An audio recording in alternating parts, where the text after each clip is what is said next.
오늘 저희들이 나눌 하나님 말씀 제목을 제가 이렇게 붙여봤어요. 기억남의 은혜. 여러분 설교 준비할 때 이거 잘 모르시죠? 설교자한테 제일 고민되는 게 설교 제목 타이틀을 다는 겁니다. 제가 설교 타이틀을 못 따라가지고 하루 종일 고민했던 적도 있어요. 어떤 타이틀을 다는 게 딱 가장 좋을까? 사실은 제가 기억남의 은혜라고 오늘 설교 타이틀을 달기는 했지만 또 한편으로 이렇게 표현할 수 있을 것 같아요. 기억남 하고 가로 열고 비춰짐의 은혜. 무슨 은혜요?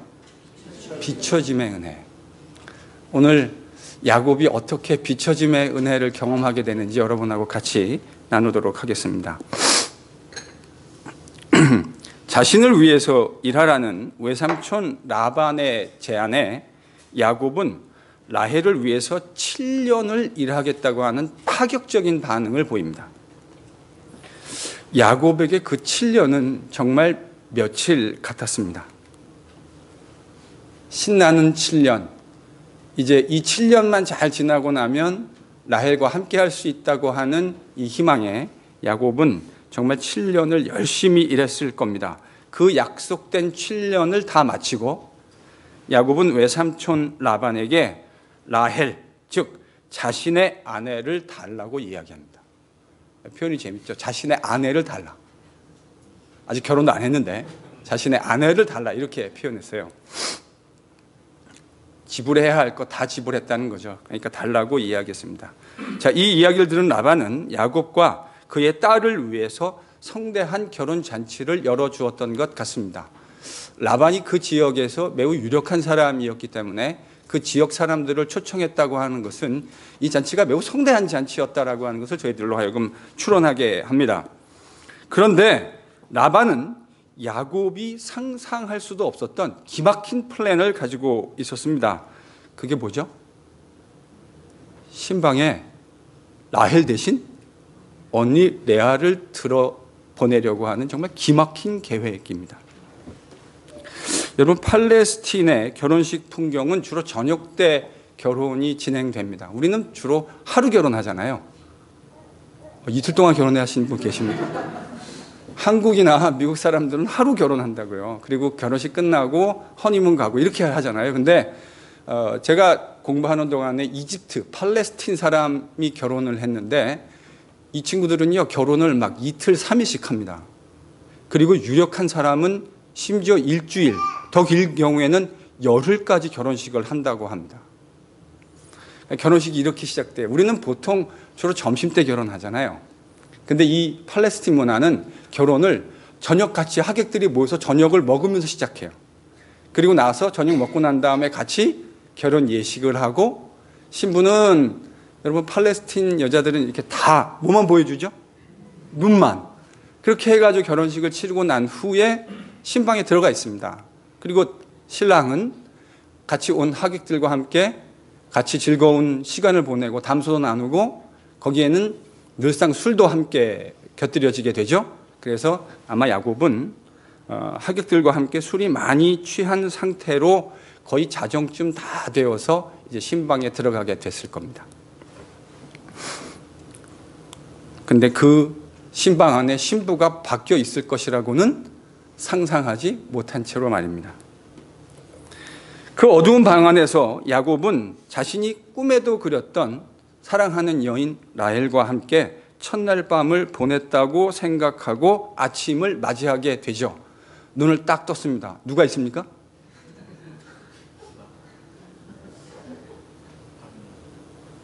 다른 여자가.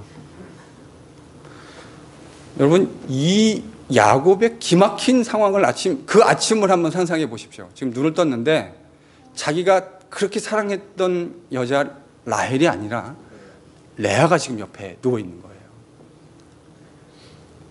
상상하기도 싫습니다. 이런 일은. 기가 막힌 일 아닙니까? 야곱은 정말 화가 머리끝까지 치밀어 올랐을 겁니다. 그래서 삼촌에게 찾아가서 도대체 어떻게 해서 이와 같은 일을 하셨느냐고 따져 물었습니다. 그런데 이에 대한 라반의 대답이 정말 가관입니다. 우리 지방에서는 언니보다 아우를 먼저 시집 보내는 일이 없다.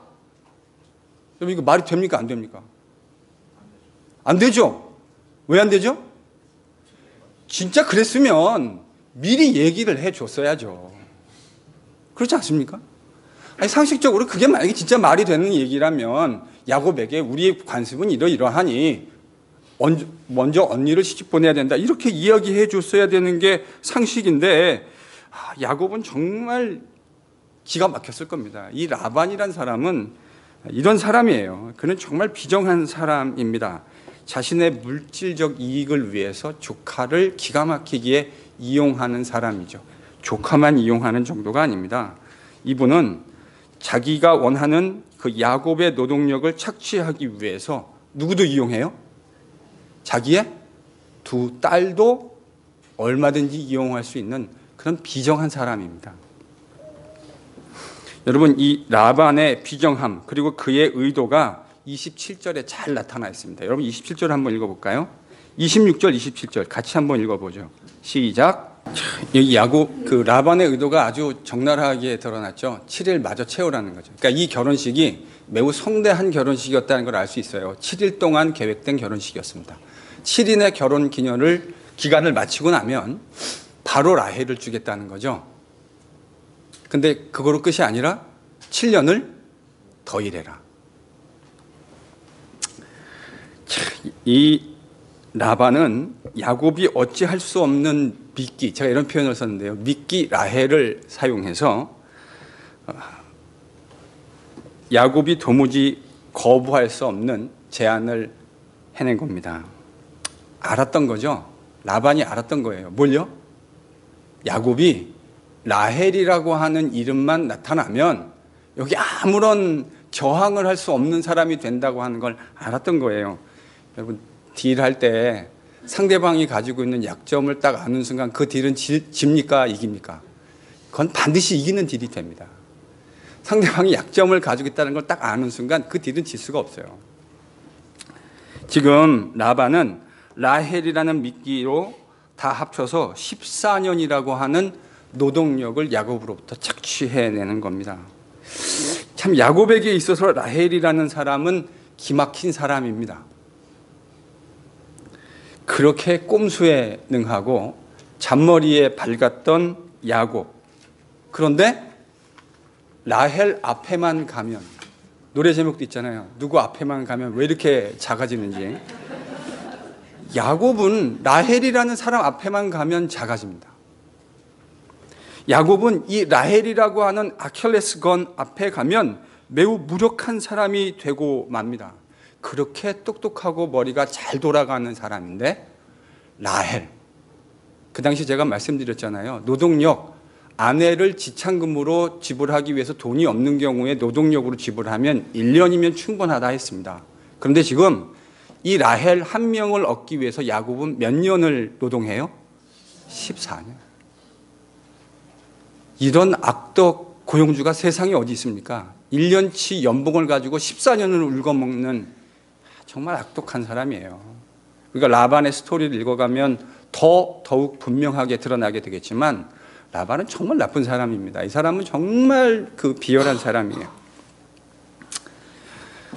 그런데 그렇게 똑똑한 야곱이 라반의 계략 앞에 누구 때문에요? 라헬 때문에 속절없이 당합니다. 정말 속절없이 당합니다. 여러분 오늘 본문 잘 읽어보면 한마디로 이런 거 아닙니까? 야곱이 라반의 꼼수에 당하는 이야기. 그 머리 잘 돌아가는 야곱이 세상에 여러분 그렇잖아요. 우리 속담에도 뛰는 사람 위에 지금 딱 그거 아닙니까? 야곱도 머리가 정말 잘 돌아가는 꼼수의 1인자인데 야곱은 좋게 감당할 수 없는 나는 자가 있습니다. 누구죠? 라반. 오늘 본문은 야곱이 라반의 꼼수에 당하는 이야기입니다. 그런데 이 본문을 잘 읽어보면 우리도 몇 가지 흥미로운 점을 발견할 수 있게 됩니다. 야곱하면 떠오르는 단어, 꼼수. 꼼수의 대명사 야곱인데요. 이런 꼼수 부리는 태도는 절대로 하나님 백성다운 모습이 아닙니다. 이 오늘 우리가 읽었던 본문의 사건은 하나님께서 이런 야곱을 위해서 특별히 고안해낸 장치다. 저는 이렇게 생각합니다. 특별히 그의 꼼수 부리는 태도에 경종을 울리기 위해서 하나님이 준비해 놓으셨다는 그런 생각이 듭니다. 자, 뭘 근거로 이와 같은 이야기를 할 수 있을까? 오늘 야곱이 자기 외삼촌 라반에게 소위 말해서 당하는 이야기는 여러 가지 측면에서 과거 야곱이 자기의 아버지 이삭과 형 에서를 속였던 이야기를 생각나게 합니다. 여러 가지 이유에서. 다만 차이가 있다면 과거에는 야곱이 꼼수를 부리는 가해자였고 그리고 아버지와 형이 그 꼼수의 피해자였다고 한다면 오늘 이 본문의 이야기에서 누가 가해자입니까? 라반이 가해자고 누가 피해자가 되죠? 야곱은 피해자가 됩니다. 자, 이제 내용을 이 이야기가 왜 이전의 이야기를 여러 모양으로 닮아 있다고 얘기하는지 그 내용들을 이제 하나하나 좀 자세하게 살펴봐야 할 것 같습니다. 먼저 야곱은 과거 형 에서의 약점을 잡아서 자신이 원하는 것을 얻어내지 않았습니까? 형이 사냥하고 배가 많이 고팠다고 하는 것을 알아차렸습니다. 아마 형제니까 가족 간의 그런 관계, 특성 이런 거 얼마나 잘 알았겠습니까? 아마도 에서가 배고픈 거 참아내지 못하는 성격이라는 걸 알았던 거죠. 자, 기회는 찬스다. 그래가지고 배고픈 에서를 맞이할 준비를 합니다. 여러분 원래 배고프면 못 참는 사람들 있잖아요. 저희 집에도 배가 고프면 멀쩡하신 분인데 갑자기 이상해지는 분이 한 분 계십니다. 제가 지금 한 분 계시다 그랬죠? 정말 멀쩡한 사람이에요. 그런데 배가 고파지는 순간 아주 이상해지는 분이 한 분 계세요. 아마 에서가 그랬던 것 같아요. 이 배고픔을 참지 못하는 거죠. 모든 인간이 다 마찬가지지만 특별히 이 배고픔을 잘 못 참는 분이 있는 것 같아요. 아마 이제 그 약점을 야곱은 잘 알고 있었던 거죠. 그래서 형의 약점을 다 간파해서 팥죽 한 그릇에 아주 야비한 방법으로 장자권을 얻어내지 않습니까?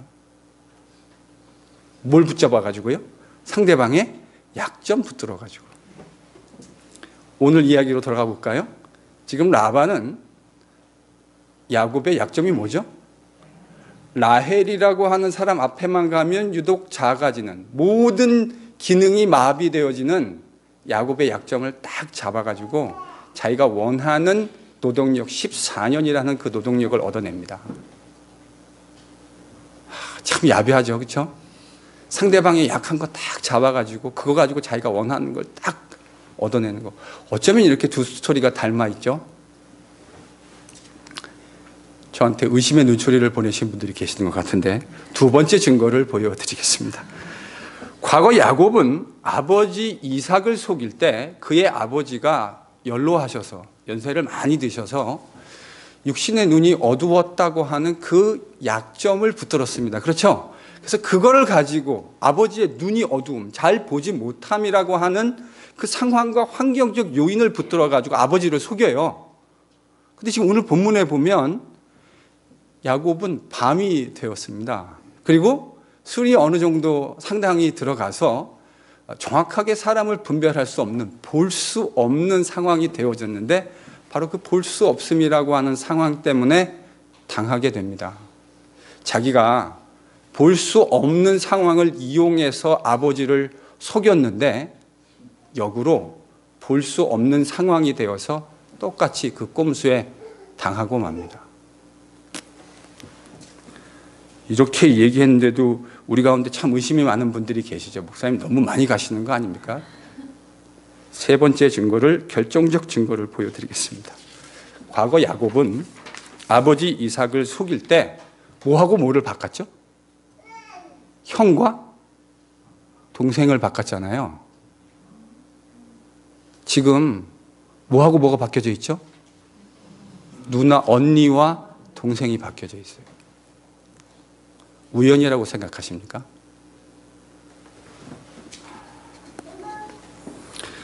저는 이와 같은 내용이 하나님께서 허용하신 치밀한 준비라는 생각이 듭니다. 하나님은 자신의 백성들을 변화시키기 위해서 늘 이렇게 치밀하게 준비하십니다. 여러분, 선지자 요나가 기억나시죠? 선지자 요나가 하나님의 뜻에 반해서 행동할 때 하나님은 여러 가지로 준비를 하셨습니다. 첫 번째 뭘 준비하셨죠? 광풍. 그래서 광풍을 준비하시고 요나가 바다에 던져지도록 준비하셨습니다. 그 다음에 또 뭘 준비하셨죠?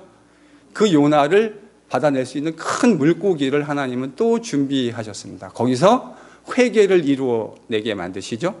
그리고 그 물고기가 토해냈는데 여전히 하나님의 말씀을 즐거워하지 않고 순종하지 않으려고 하는, 반은 순종하고 반은 거역하려고 하는 이 요나의 못된 심성을 하나님 변화시키기 위해서 또 뭘 준비하셨습니까? 박넝쿨. 하나님은 이렇게 늘상 준비하십니다. 뭐 하시기 위해서요? 그의 백성들을 변화시키기 위해서. 지금 오늘 본문을 보면 야곱은 전능하시고 신실하신 하나님의 손 안에서 변화되기 위해서 하나님이 여러 가지를 준비해 놓으셨습니다. 하나님은 지금 야곱을 변화시키기 위한 프로젝트를 가동하고 계십니다. 지금 이 모습 이대로는 하나님의 백성 이스라엘이 될 수 없기 때문입니다. 그래서 하나님은 야곱이 변화되기 위해서 이런 준비를 해 놓으셨던 거죠. 하나님은 야곱에게 지금 변화의 은혜를 경험할 수 있는 기회를 제공하고 계신 겁니다.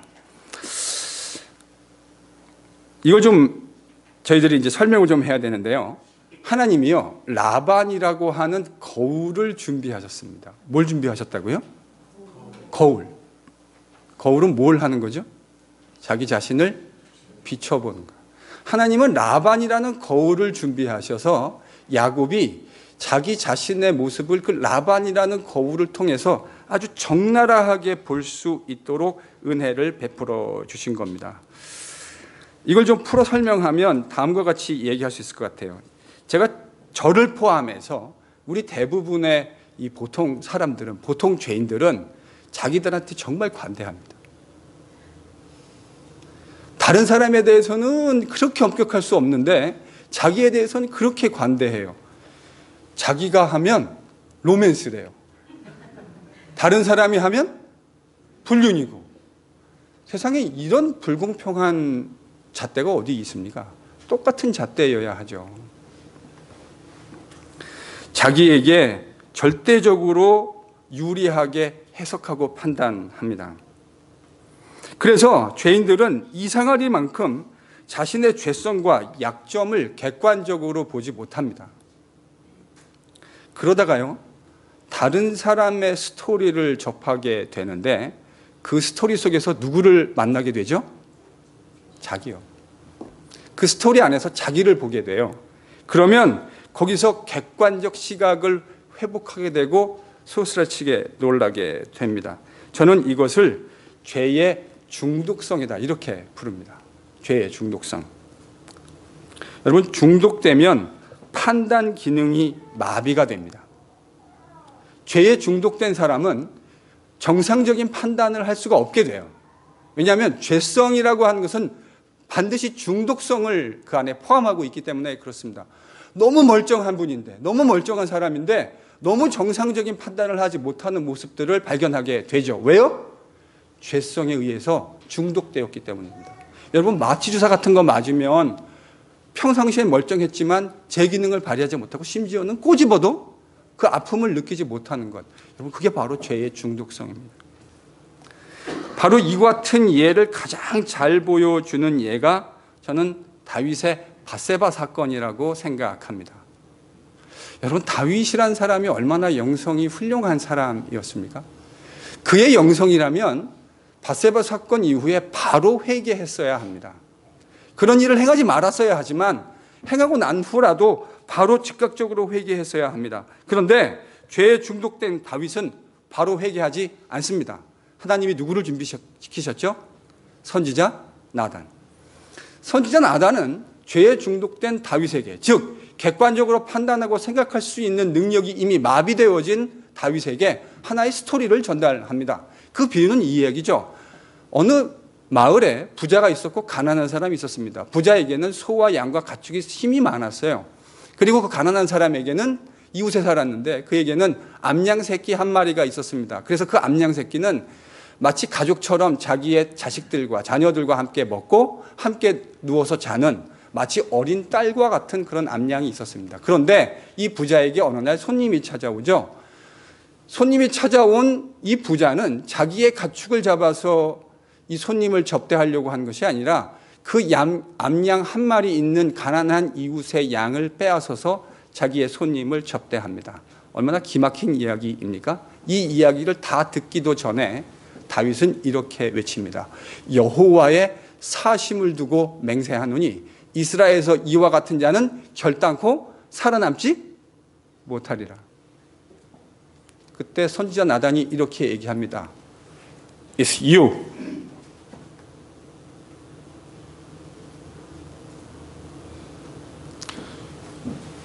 객관적인 시각이 마비가 되어지면 이와 같은 모습이 됩니다. 자기 것을 바라보지 못하는 거죠. 그래서 다른 사람의 이야기를 통해서 자신을 볼 수 있게 누가 준비해 놓으셨습니까? 하나님이 준비해 놓으셨죠. 지금 정확하게 똑같은 일이 야곱의 삶에서 일어나고 있는 것입니다.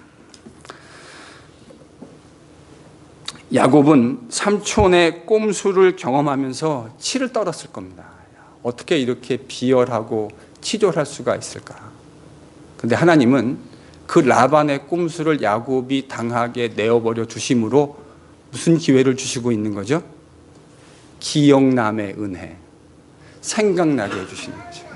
자기가 그 라반이라고 하는 거울 속에 비춰진 야곱의 모습을 아주 적나라하게 볼 수 있도록, 자기가 아프고 쓰린 만큼 내가 과거에 그 거울을 보면서 내가 우리 아버지와 형에게 얼마나 치졸하고 비열한 방법으로 상처를 입혔는지를 아주 적나라하게 보게 만드신 거예요. 하나님은요, 야곱으로 하여금 기막힌 꼼수의 피해자가 되게 하심으로 자신의 모습이 비춰지게 해 주셨습니다. 자기의 잘못이 기억나게 해 주셨습니다. 왜요? 그 일로부터 돌이킬 수 있도록 은혜를 베푸시기 위함입니다. 저는 죄인인 우리가 날마다 누려야 할 은혜가 자신의 잘못이 기억나는 은혜라고 생각합니다. 내 잘못이 날마다 기억나는 것, 아주 빈번히 기억나는 것. 여러분, 이건 저주가 아니라 은혜입니다. 하나님이 우리 같은 죄인에게 날마다 베풀어 주시는 은혜입니다. 잘못하고 있음에도 불구하고 그 잘못을 기억해내지 못한다고 한다면 그 사람은 그 잘못으로부터 돌이킬 수 있는 기회를 상실하게 됩니다. 그러니 기억 남은 은혜지요.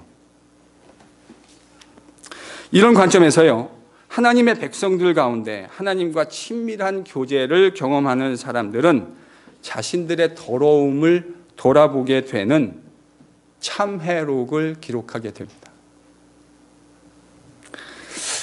하나님이라고 하는 밝은 빛 아래로 나아가면 나아갈수록 자신의 더럽고 추악한 인간의 본성이 보다 적나라하게 보이게 되어 있는 것입니다. 그래서 하나님과 깊이 교제하는 사람이면 사람일수록 그는 자신이 가지고 있는 한없는 연약함을 적나라하게 보게 되는 거예요. 여러분, 우리들이 가장 많이 하는 착각이 뭔지 아십니까? 제가 여러분들에게 여러분은 죄인입니다 이렇게 얘기하면 우리 가운데 대다수는 아마 이것에 대해서 별로 기분 나빠하지 않을 거예요. 그렇죠? 아, 기분 나쁘십니까? 죄인이라고 그러면? 근데요, 우리는 어떤 착각을 하냐면 우리는 죄인이긴 죄인인데 그래도 나는 그 죄인 중에는 상당히 괜찮은 죄인, 이렇게 생각하는 경향이 있어요. 저 집사와 비교했을 때 나는 그래도 상당히 괜찮은 죄인이야. 죄인이란 걸 거부하지는 않는데요, 비교해가지고 자기가 비교했을 때 비교 우위를 점할 수 있는 사람을 꼭 상정해요. 그리고 어떻게 생각하냐면 나는 그래도 좀 괜찮은 죄인. 여러분, 빨리 꿈에서 깨어나십시오. 세상에 괜찮은 죄인은 없습니다. 죄인은 모조리 다 테러블할 뿐입니다. 죄인은요, 괜찮지 않아요. 죄인이라고 규정되는 순간 우린 다 이미 테러블한 거예요. 그러니 그게 보이는 게 은혜죠. 병의 원인을 찾아야 병을 고칠 수 있는 거 아닙니까? 의사를 찾아가면 제일 먼저 뭐 하죠? 진단을 하잖아요. 진단이 뭡니까? 원인 찾아내는 거예요. 여러분 안에서 지금 뇌출혈이 일어나가지고 피가 철철철 흐르고 있는데 앞에다가 밴드에이드 딱 붙이면 끝나는 겁니까? 아니죠. 그 피가 흐르고 있는 피의 근원을 찾아내서 수술하고 째고 아프더라도 제대로 된 수술을 맞춰내야 그 사람이 건강해지는 거 아닙니까? 지금 하나님이 그런 은혜를 베풀어 주고 계시는 거예요. 오늘 라반이라는 수단을 통해서 하나님은 야곱이 과거에 행했던 치졸하고 비열한 행위를 생각나게 해 주셨습니다. 라반이라는 거울을 통해서 야곱은 자기의 모습을 보게 되었던 거죠. 여러분에게 묻고 싶습니다. 야곱이라는 거울을 통해서, 라반이라는 거울이 아니라 야곱이라는 거울을 통해서 여러분의 어떤 모습이 보이십니까? 말씀은요, 거울이라고 성경이 친히 표현해주고 있습니다. 야곱이라는 거울을 통해서 봤더니 여러분의 어떤 연약한 부분들이 보이셨습니까? 혹 마땅히 사랑해야 할 형제를 사랑하지 못하고 미워하고 있는 우리의 연약한 모습이 생각나지는 않으셨습니까? 마땅히 그리스도 안에서 내가 사랑하고 섬겨줘야 할 귀한 지체들인데 그들을 섬겨주기는커녕 나의 밝혀지지 않는 은폐된 목적을 위해서 그들을 이용하셨던 기억이 떠오르지는 않으셨습니까? 아니면요, 남편과 아내, 자녀들에게 더 참아주고 인내해주고 사랑해주어야 하는데 고린도전서 13장, 사랑은 인내지 않습니까? 사람은 기다려주는 건데 그 사랑을 표현하지 못하고 기다려주지 못하고 내가 원하는 바를 해주지 않는다고 불평하는 모습을 가지지는 않으셨습니까? 혹은 어리석게 자녀들에게 좋은 대학 가서 세상에서 성공하라고 하는 세상과는 아무런 차이점도 발견할 수 없는 성공주의적 가치관을 그들의 마음속에 혹 심어주지는 않으셨습니까? 그들이 그렇게 성공하기를 바라는, 열망하는 만큼 그 자녀들이 이 세상 속에서 진실되고 신실하게 하나님의 백성으로 살아가는 것을 여러분 정직하게 얼마나 많이 열망하시고 하나님께 무릎 꿇어 간절히 기도하셨습니까?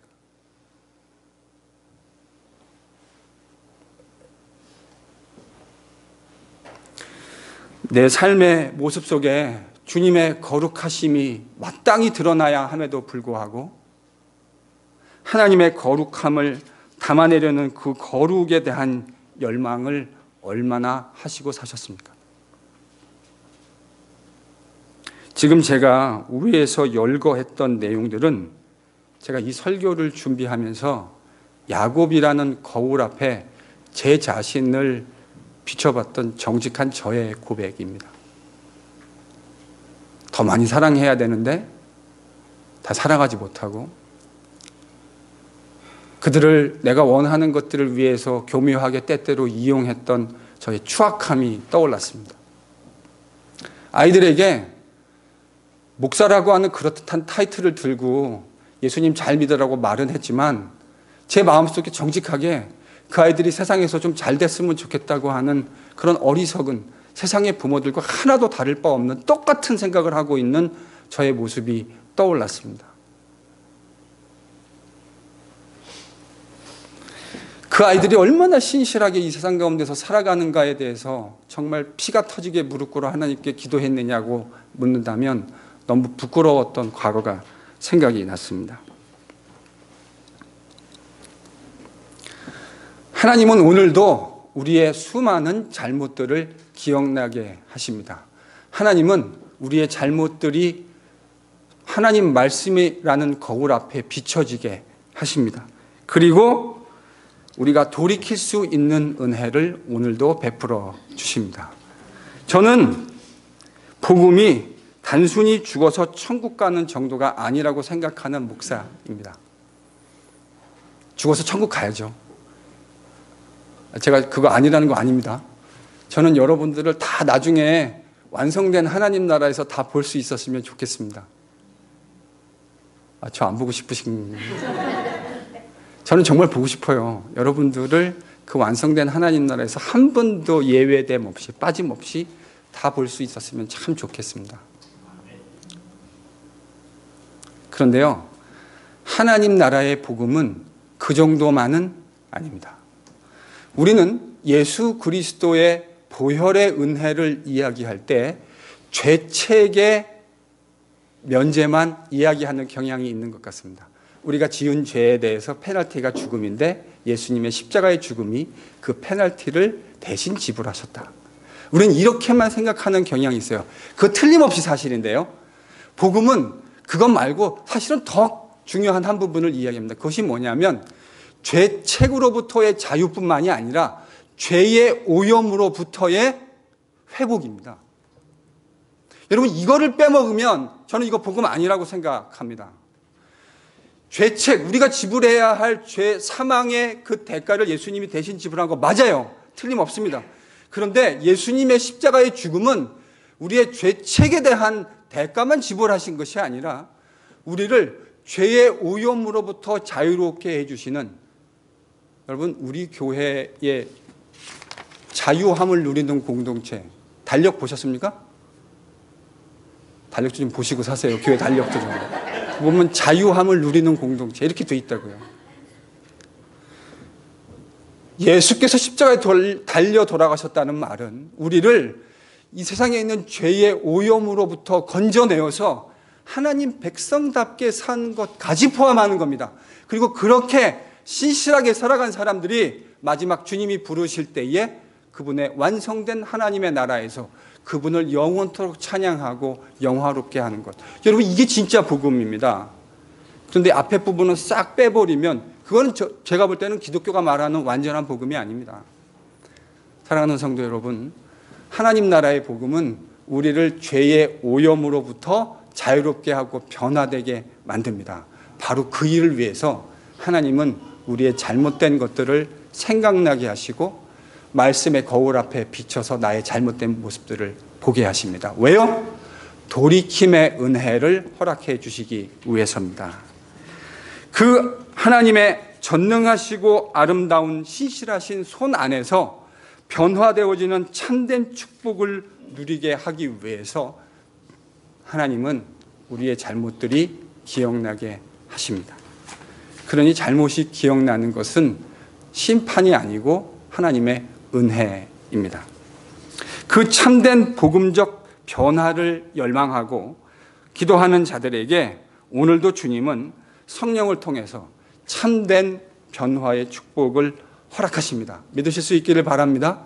그러니 이 세상에 있는 허망한 것들, 우리의 욕심 리스트를 날마다 들이대며 기도 시간마다 그것들을 더 채워달라고 기도하는 우리의 어리석음을 이제는 내어 던져야 할 때가 된 것 같습니다.